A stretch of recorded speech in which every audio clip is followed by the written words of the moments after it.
വെട്ടം കാണിക്കണം, ലൈറ്റ് കാണിക്കണം.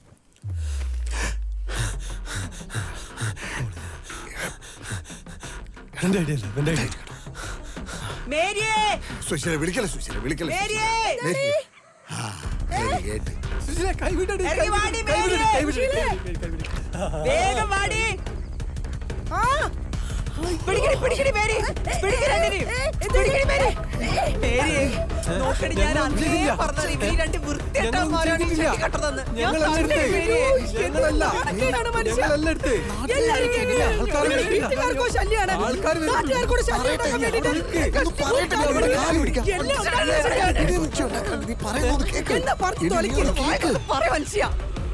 ഞങ്ങളല്ല, നമ്മുടെ വീട്ടിൽ നിന്ന് മാത്രം ഷണ്ടി മോഷണം പോകാത്തതുകൊണ്ട് ഞങ്ങളെ ചെയ്തെന്ന് ആൾക്കാർ കേട്ടു. അതുകൊണ്ട് നിങ്ങളെ വിശ്വസിപ്പിക്കാൻ വേണ്ടി